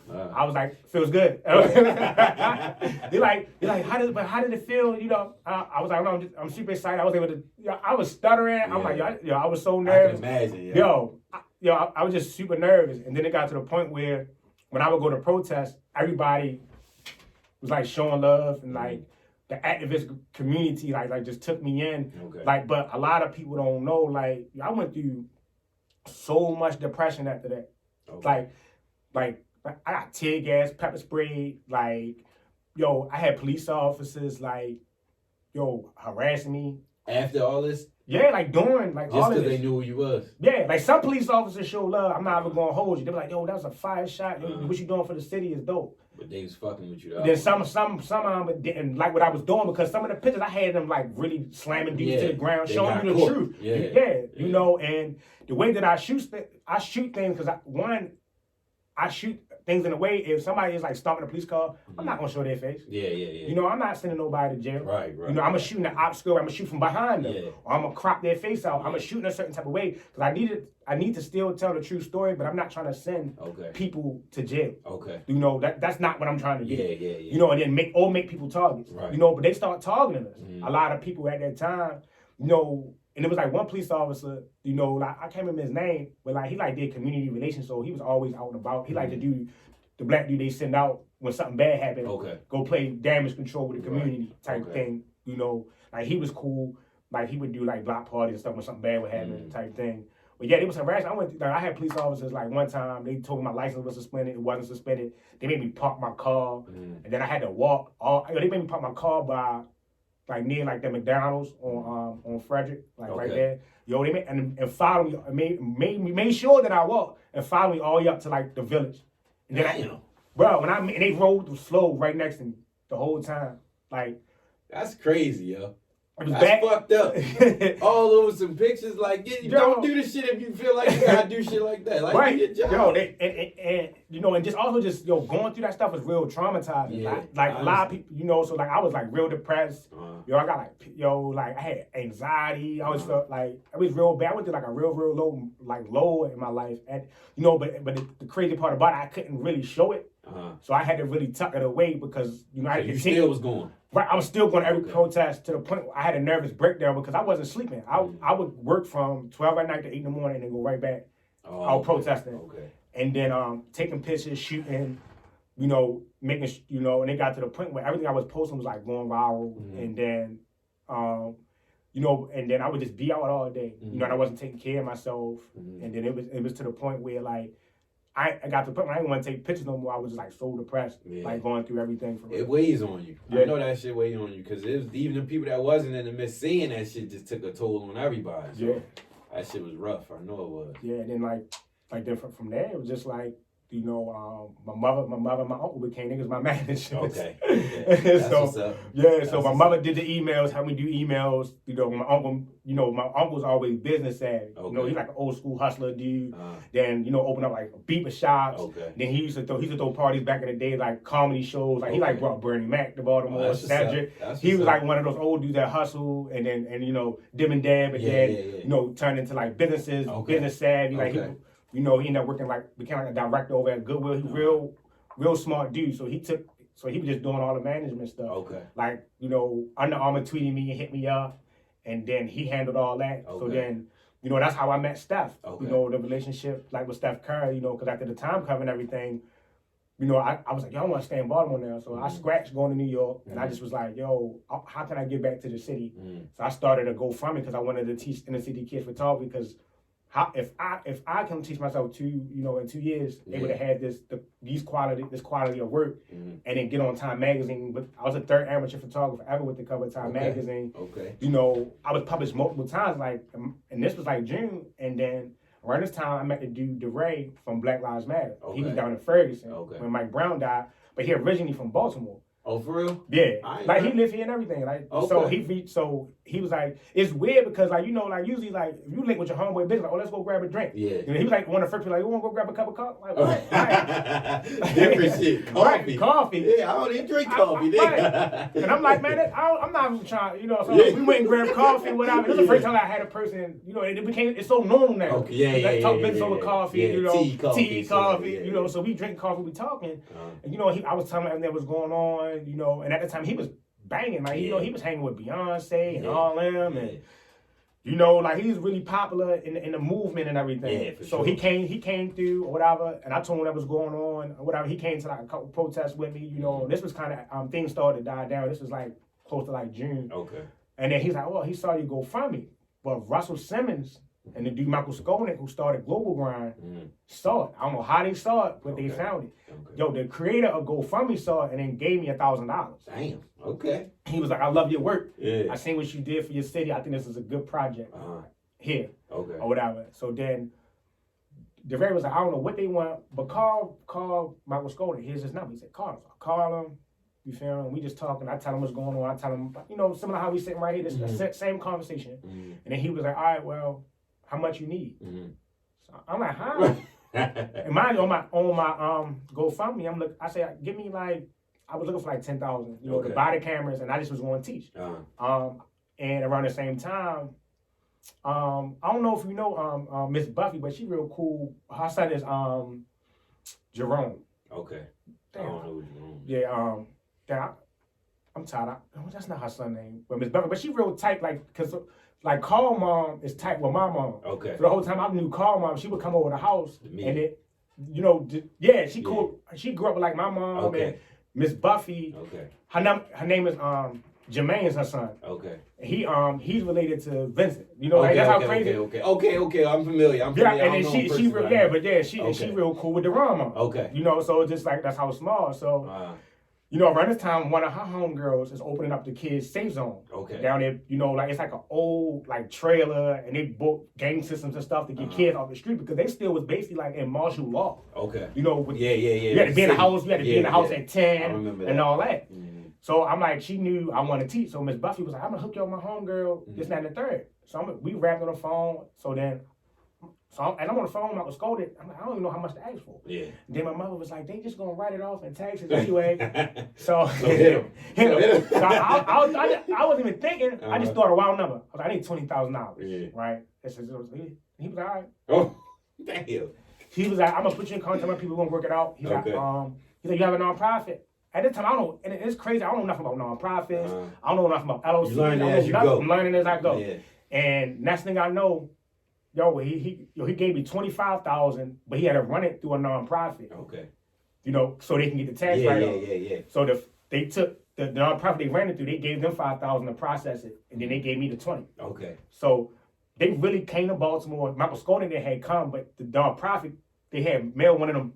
It said rush card $20,000 to Devin Allen. Okay. Yo, one of the big checks, right? Yeah. And around this time, you know, like I already like had transitioned, so like, I'm like a tree hugger. Like I like driving small cars because they're good for the environment, all that. So I had like a little hatchback. Bro, I'm driving to my house, so I'm coming up Emerson Avenue with a $20,000 check hanging out my back door, right? Yeah. So you know everybody, people yelling up the street like, oh no, y'all let me hold something, yo, let me hold something, man. You got, right. And I'm just driving up Emerson Avenue. Yeah, big ass check on the way. Look, I drove through Garrison or whatever, so show my grandmother. Yeah. You know, my grandmother crazy. You know, and I just like, and then it was like, we gonna send a physical check in the mail. So I put a check, cashed a check. I bought like 10 brand new cameras, Nikon Canons. And then I drove down to Kids Safe Zone, and I was like, "Who want to learn photography?" To the kids. Them kids, man, nobody want to learn no fucking photography. They're like, man, go ahead. You know how them little kids. Yeah, they don't give a fuck. They give me a hard time. Right. I'm like, he's like, man, what we gonna learn photography for? I'm like, and I'm telling them about myself, and they was like, man, they don't care about that shit. Then around this time, I'm already in talks. I'm building a relationship with Anam. So me and my uncle would just go down there.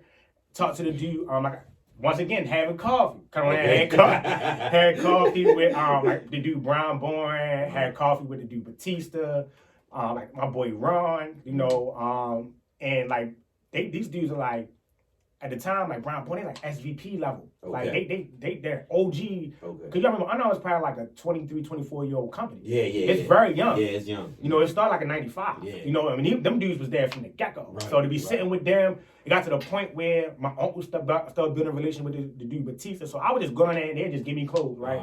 And then they'd come down there, like, had outfits for me. So, like, when I would do interviews, like, I was, like, Magnificent Seven for Vibe magazine. So it was, like, me, Brianna Newsom, Sharina Williams, Chance the Rapper, and a couple other activists. Okay. And we was, like, the Magnificent Seven. Okay. You know, like, I was Ebony Power 100. Okay. Like, it was crazy. So anytime I would have to do shoots, I know I was, like, here. They would just give me sweatsuits, wear that. Okay. And I was like, man, look, me and my uncle like, man, I don't care. They were giving us coupons, like, you know, in Baltimore, you know, dudes love Under Armour, so it's like, I just put it on, right? Sweatsuit down, you know, and so then around that time, I started a youth program, and so the kids like, man, we don't learn that shit.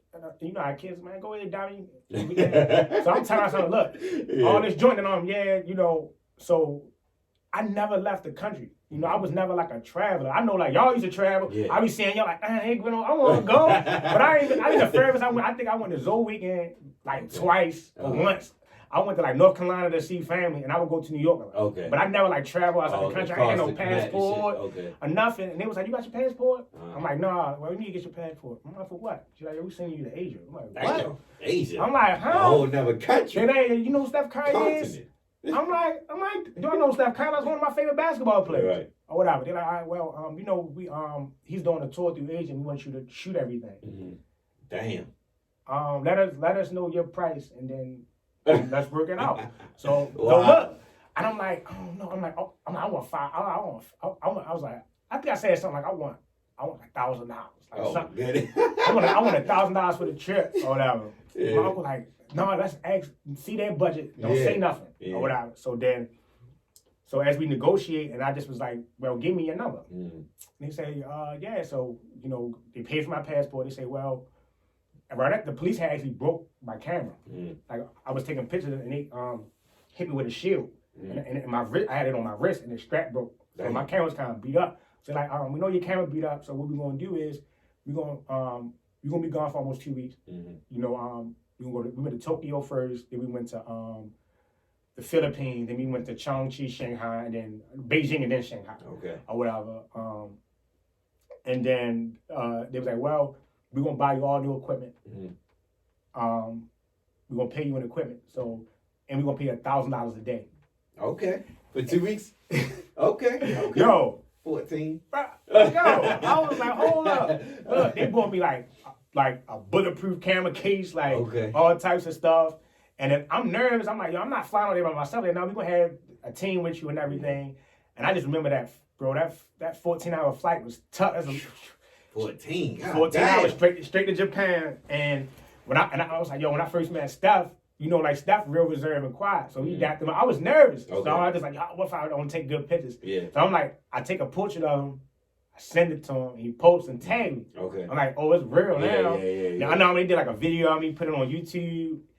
So as I was planning it out, when I told kids, like I'm going to Under Armour, I'm going to Asia with Steph Curry in 3 weeks, and that's things that photography can do for you. And they was like, Steph, what? That's sold. Yeah. You went for Under Armour? I'm like, not yet. But I'm in negotiations. And after that, the kids like, oh no, give me that damn camera. Like, and then, that was 5, and then it got to the point where like, I had the cameras, I went to Asia. That experience alone changed my life. Yeah, I can and that's when the Under Armour and the Steph Curry relationship started. Okay. And then from there I got to shoot like Canelo Alvarez, the boxer. I went out to like San Diego to shoot him. Okay. They pay me good on that too. And they always, every time I go shoot, they give me outfits. Okay. Yeah.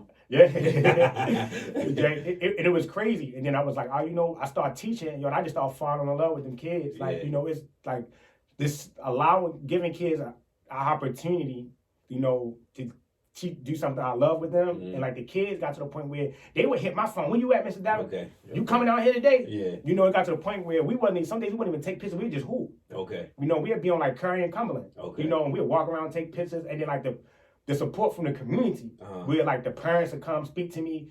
Older dudes be trapping on the block. Yo, come on, young blood, get a good picture of me. And that's when I was like, I need to stay in Baltimore and do this work and get back. And that's when I stayed. And then like, and I had a point to prove, because a lot of people believe that you can't make it here, and you can. Is it going to take a little bit longer? Right. Yes, it will. Right. Do you got to work 10 times harder than everybody? But if yes, you want it, do. you don't mind. Right. You don't mind. And then also it's just, I feel like if I would have went to New York, I probably would have just. I wouldn't have the support, or I don't know the type of catalog of work that I did, because in Baltimore I'm home. Okay. Like I feel, like it's still, you still run into the joints where I still gotta be careful about taking pictures, because I got equipment with me. It's still wild here, but for the most part, like I feel safe in communities, and because I grew up here, and I wanted nobody not telling the story, or people can't get into the rooms that I can get into too. So and I just stayed here and kept building. Okay. All right. Yeah. Shit. I got a lot of questions, yo. I wanted you to finish your whole spiel, but damn, we cutting your time close. But the first question I want to ask, as you was talking, you said 2 years. You said that you basically the guy said that you couldn't be just starting based off of how your photos look. Yeah. So how do you find a style? Like, is that from just trial and error, or is it like, I know how I want this to look, so I just gotta, it's just come natural? Like, how do you find a style? I think it's different for everybody. My style, like I studied a lot of Gordon Parsons and a lot of older photographers, like the Tony Barbosas, the Robert Houston, who's from East Baltimore. He just passed away. Okay. But he was really dope too. He shot like Martin Luther King. Okay. Malcolm X, he was shooting, he was from Baltimore too. Okay. My biggest thing is for my work, I wanted people to feel like they knew me through my work. Okay. So I try to make my work very personal. And then definitely with Instagram and social media, us seeing, it's, photography, just art in general, you just see so much. So sometimes you become, you take things from different places and inspiration. Mm-hmm. So my biggest thing, I wanted to make sure that when people see my work, they know it's mine. Okay. You know, I don't want my work to look like anybody else's. Like, you can, you know, my work can be compared to a lot of people, you know, in a lot of my space. And I see myself and other photographers now, like when I see certain shots, like my boy Photo Dre up in New York, he shot the Queen Slim cover. Okay. You know, we shoot with like similar equipment. He shoots film though, but some shots I'm like, I would have shot that too. Okay. You know, so it's like a lot of times it's just like trial and error, studying, and then understanding your audience or what you want to relate. So a lot of times I create work for myself, but I create work for the hood. Like I make work to inspire and make people look at our community differently. Right. I really don't care what other people think. Right. You know? Okay. I try that. When I was in that phase, you know, like that can take a hold of you. Yeah. You know, and if that starts driving you, you're not going to be happy with the things that you can create. Okay. So I try to create for myself, and I just hope people like it. Right. Okay. So like for an upcoming artist, like if somebody that never got into it and took pictures, like just go out there and you'll figure it out as you go. Like your style, you kind of figured out. Yeah, like this is what I do with my kids. Like when I'm teaching them, you know, it's like it's so many different ways you can go about it. You know, like for me, I consider myself like a street photographer. Okay. You know, that's what people they call me a street journalist, something like that. Like studying is like very, very important to understand, because you know where that old saying, you know, where your past, you know, your future type thing. Okay. So I study a lot of past photographers because I needed to know the history of it. And so like I would say every artist, you want to get into anything, painting, anything, study, experiment, try everything. Okay. And then, you know, eventually you're gonna come out with something. I always say, you create from your heart. Like, and if you create from your heart, you know, like what you feel, you know, and then don't let other people dictate what you want. Like now, of course, if you out doing a freelance job or you creating like commission work, of course you have to create for the customer, the consumer. Right. You know, and that's something that I had to learn going into corporate art, you know, working at Under Armour for like these past 5 years. It was so difficult going from create for myself and sitting on brands. You gotta change the way you take the pictures then. Yeah, so like even creative directing, working with an art director, working with, it's like now you're not just going out and shooting. I got an art director and a creative director. Okay. I got my director, you know, I'm working with brand marketing team. I'm working with ops. I'm working with a whole staff. At first a whole it was group. just you. Yeah, but now I got a whole crew that I work with to pull shoots off. Okay. You know. Okay. Would you so I know you just said a whole bunch about Baltimore. Do you think you ever move? I think the crazy thing is like with my uncle passing, you know, my uncle passing with COVID, you know, a couple weeks ago, it like this changed. Is the manager? Yeah. Oh, okay. Yeah, he passed away from COVID. Condolences. Yeah. And you know, that was like my dad figure. So like now I'm like kind of like one of the oldest cousins. So, you know, with my grandmother moving, now we got the house back up the way. Okay. You know, that's there. So it's like right now I'm in talks of, you know, getting the house, because ownership and then having, you know, land is very important. So looking to fix up the house and stay here. And then what that means, I live very free now, so that's gonna free up some money. You know, I think Baltimore will always be my base, you know, because I wanna make the city better. I wanna be the change. I wanna see the change that I wanna see. Okay. You know, and then like now as I grow, you know, I'm able to really affect things. Yeah. You know, to the point where I collaborated with Under Armour. I'm the first photographer with a shoe. Yeah. You know, and I get to put Baltimore City kids on buildings, you know. I'm able to, you know, to the point, I know the mayor. Like the mayor, you know, I did like a IG Live with him. Okay. You know, it's like now, I'm not real big into politics, but I know how to get funding, you know.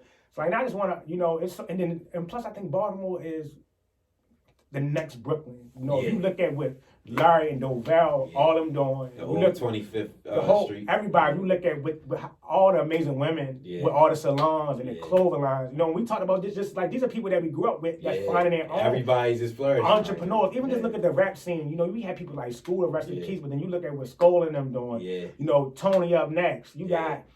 What's the face just got signed to Def Jam? Roddy Racks. You know, YG Tech is killing it. He got the song with Pooh Shiesty. He got the Clover Store. Yeah. You know, I just think that Baltimore is in a renaissance right now. Yeah. And I think it happens with every renaissance. We in a renaissance. You know, and I be damned if I'm not gonna be a part of it. Yeah, you damn shit. You right. So like now that I'm back, you know, I'm back shooting. I got some new equipment, and that's what I was telling like, telling the homies, like, you need photos or something, just hit me, man. Yeah. Like, don't think I'm around. So, you know, like, I've been linking up with a lot of the rappers now. Okay. You know, using all the knowledge that I done gained, you know, Uh-huh. and just passing it on. So I've been Okay. telling people, if you need a shoot or something, hit me. You need Yeah. headshots, hit me. But you know, You know? it's everybody come. You know, it's hard for people to step out and be like hollers because they think. I know the outside looking, they probably like he ain't gonna fuck with me. He on this doing this and doing Man, that. I'm the same But person, you man. open to that. Yeah, yo, always. So, like, people see this podcast, man, they need photos, like Reach a out. creative director, connect. You know, like, I like working behind the scenes. Yeah. You know, like, a lot of people don't know, like, Under Armour, I had a certain level of, they got respect for me in the community, like Kevin, a lot of the people that allowed me to bring Baltimore into Under Armour. Okay. You know, like, think about it. Chino, like Mhm. I worked on Chino stuff downtown locker room. Okay. When we did the Volset booth, I shot all that, Okay. sat in meetings with him, you know, and that was You amazing. did the joint with Little too, right? Didn't you shoot Little the wrong little brother? Yeah. Yeah. Yeah, okay. Little, Okay. I did, you know, anytime I got a chance to bring in Baltimore, like, Yeah. yo, I was able That's to bring, what's up. you know, Tank, like, I got to sit Yeah. in the meetings with Tank and Coach Calvin. I went to the fight in London with Tank. Okay. You know, that's why, like, anytime, like, when he did the fight in Baltimore, his manager hit me, like, we need you in the dressing room. That's what's You up. know, so That's it's just like, I love that. that, you know, like, people like that. So it's like, just building, you know, even now, like, you know, I'm gonna be about to start working with Stokey on some stuff, Okay. you know, and, you know, Stokey always, that's one of the dudes that always looked out for me. Okay. He know the business stuff too, so Yeah, he always connected. he always in my ear, like, come on, young, if I'm messing up, come on, young, what you doing? Okay. You know, Okay. like, that's my That's guy. what's up. That's You know, what's so up. like, when people see this podcast, man, like, I'm around. I know a lot of people probably, oh, you're so busy, man. Yeah. I'm around. Yeah, because You know. people intimidated by that, but I'm glad that you said that. Yeah. So we got to wrap up, but I have two more questions real quick. First, before I get to the questions, I got somebody in mind that I think you ever heard of Noisy Tenants? So they was part of the Under Armour collab. Okay. Yeah. So That's- Noisy Tenants. So I don't know, cause I'm not good on logistics and all that stuff. I just like Noisy Tenants was part of the Under Armour collab through our philanthropic team. Okay. And then I donated some money to Wide Angle Youth Media, which teaches kids in the city photography. Okay. And then the other part of the money, some of that stuff, because Nosy Tisland was a part of it. And then I teamed up with Torrey Smith because he's building a rec center on Baltimore Hilton in the back. So I teamed up with Steph Curry's team, and we're doing outdoor basketball. Okay. But yeah, I already know about Noisy Tennis. Yeah, I talked to you all camera about it, but my two questions before and we're gonna wrap up. My first question is, I want you to talk about your collaboration with your shoe for Under Armour, and my last question is, what does Baltimore mean to you? Okay. Yeah, the Under Armour collab, like, I'm one of them people where I never really plan my career. I just try to go with the flow. Okay. And then, you know, just keep creating. So my guy Paul and Tobias that work at Under Armour, you know, came to me and wanted to holler at me for Black History Month. This was like 2019. So I was like, that's dope. Mm-hmm. But I was like, I don't want to, don't holler at me. I'm gonna think of something and I'm gonna get back to you. Okay. So I was just like, yo, around the time 2019, I just remember like so many young dudes was getting killed, like kids, you know, and I'm like, dang, I want to highlight the youth. The youth was getting a bad rap since 2015. I wanted to make something that make kids proud. So I was like, yo, what can I do? I was like, yo, I'm gonna go around. It's a sports brand, so I'm gonna go around and shoot sports in Baltimore because that's one thing that connects us all. You know, for the fact, think about it, we would all go to we would all hop in our cars, be deep, and go to like basketball games, yeah. you know, or like a football game, like go to Poly, Western. Yeah. Everybody the games up Morgan, the tournaments up Morgan and shit. It's connecting. The star basketball players, you think about, we got people like Melo, you know, Will Barton, then even down, you know, then you got people like Tavon Austin on the football. You know, you got the Tank boxing, you got. We got it all. So just like, but sports, I met some people just from going to games and from sports, you know. So I was like, I'm gonna highlight the kids. So what I did, I teamed up with Coach Mookie, and shot he worked with like all the AAU kids, Team Thrill, and shot them playing basketball. And then I went to like Upton Gym with Coach Calvin and shot all the kids he's training, you know, that's coming out underneath to tank the next generation. I teamed out like one of my homies that teach over like Cherry Hill. I try to get every part of Baltimore, girls and boys. And then I was like, we're gonna put the product on a joint. And then so we did the t-shirts, and then they're like, oh, we're gonna do shoes too. And I was like, it was dope. And it was dope because I work with it's crazy because it's like I work with a black dude on the shoes. His name Yuri. Okay. Talented. So when you see a lot of the fire coming out of there, like the fat tire shoes and the lifestyle, that's him. Okay. So he did A$AP Rocky shoes. That was what. No, A$AP Rocky did those himself. Okay. Yeah, he did those. He worked with a team, but he designed that shoe. Okay. I actually sat in some meetings with that, like as he went to like the specs and stuff. Because we took him to East Baltimore to the old Metal Center. Oh, for real? Yeah. Oh, okay, damn. Yep. So as we built that out, you know, it was just crazy to like picking the different materials and really seeing, you know, working with different departments. And then when it came down to storytelling, I wanted to really highlight people that I feel like are doing good things in the community. So I look, Quintel, got the juice bar. Okay. Yo, I think he's super dope. He used to do like the little silk hats back in the day. Always been dope. He's ahead of his time. Too. Right. Yep. And always just had good energy. I used to go to the rooftop parties with him, my boy Ice. So I was just like, yo, all right, bet I'm gonna highlight him. And he was already into the running. Okay. You know, so his run team is signed with Under Armour already. Okay. So I was like, they're already aligned. And then I was like, all right, cool. And yo, doing an amazing thing, the car wash, the runs, the give back. Let's highlight him. You know, lift his voice. Remember Candace Walker? She used to come to the cook. She used to come. Yeah, like her. She was at Loyola doing recruiting. Like she went far. You know, coaching She and coach everything. now. I think head coach or something like that. Yeah, she doing her thing. So then highlight her. T. Hosley. Okay. You know, another dude that hit his time from basketball to comedy. Hell yeah. Highlight him and you know, and then you know Calvin and a couple other people. Noisy Attendants. So they all on the website just highlight all those you know, elevate their voices. Yeah. And then we put it all together, and then I went, shot everything. We did like a short dot, and then had like the entire company behind it. You know, and and then they gave me the brand store. So it was just like, it was basically my vision, you know, and they just drove it forward. That's what's up. You know, and I you know, a lot of people like, yo, probably think like that boy got he got that bread now. Yeah. Like, no, I don't. So don't think that. Yo, but the biggest thing was like, cause I only work. Money is not like I make enough money that I can take care of myself, but I really want to be one of the greatest artists. Okay. You know, so it's like that's sometimes, your motivation. right? So sometimes you gotta, you know, put some things on the back burner, and plus, when I work with, you know, when it came out with getting paid, I turned that down. I was like, don't worry about bringing me no paperwork. I was like, yo, what we want to do is get the money back to the city. Okay. That's what we're going to do. Long run, it's going to come anyway. Yeah. It's going to come anyway. You know, and the city needed more than me, and you know, so it's just like, let's just make something dope for the city. Yeah, that's hard. You know, that's that hard. was it. Yeah. Now, last question. What does Baltimore mean to you? Man, Baltimore is everything. You know, despite, you know, every city got its issues. But when I feel like when you from Baltimore, we are so unique. You know, I think our hustle is outmatched. Yeah. I think we're one of the most, our people are just so resilient. Like, a person gonna be from Baltimore, hit rock bottom, but we always bounce back up. Absolutely. One thing is real, is one of the most authentic places. The only place that I felt so much love, that I felt the same type of energy when I was in Oakland. Okay. But they say we similar. Yeah. They say matter of fact, real quick, Wallow and Gilly, when they interviewed the nigga that the boxing nigga, one of the niggas, the nigga from Oakland, I think. He posed a fight Tank. And they was the nigga that was talking. He was talking shit about Baltimore, but he was saying like, yeah, the Baltimore niggas blah blah blah. Yeah, everybody love it from Boosie. I'm trying to be outside. The Baltimore niggas. Everybody loves us. They love us. Yeah, so like Baltimore is everything. I think in the next couple years we're gonna get something great is happening, and then I just want everybody to continue. Look, collab, support your local businesses. Please, please. You know, definitely like people like my boy Craig. You know, restaurant.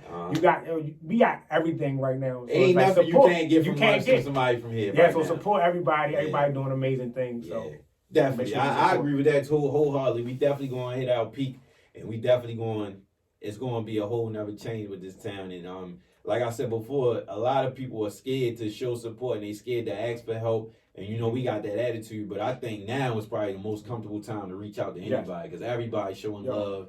Even if you get turned down here and there, don't stop. Just keep pushing, because like you said, like we all gonna hit a real serious peak real soon. I feel like, because it's like unreal that everybody coming at this point. Right. Like everybody just rising up.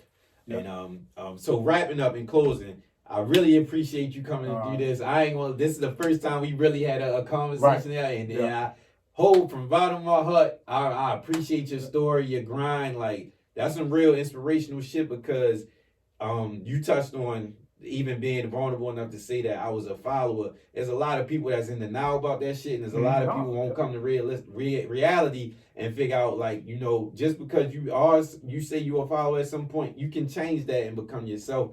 and you didn't let your situation keep you going down a path. You changed that and you stood on it and you said, you confirmed that no, this is what I need to be doing to keep moving. I salute you big time for that. I really love that. I love that for your story. So I salute you for that. So in closing, I always tell everybody drop the social media how they can get in contact.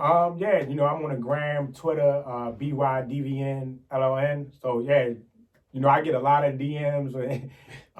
Just hit me up. Anybody that need, big you touch on the people want to ask for help. Yeah. Like, that's how I got to where I'm at, because I ask questions and I always ask for help. Right.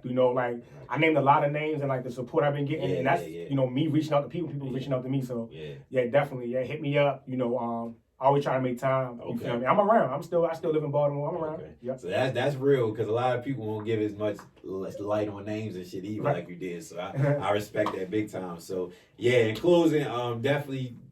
This was very inspiring. I'm gonna put this with the Real Wire series. This where I had the episode with Hemi and all. This basically showing the real stories from Baltimore, because I like this 100%. I appreciate you. Till next time, we need Answers podcast. We out. Peace. Before you get up real quick, I gotta do the drop.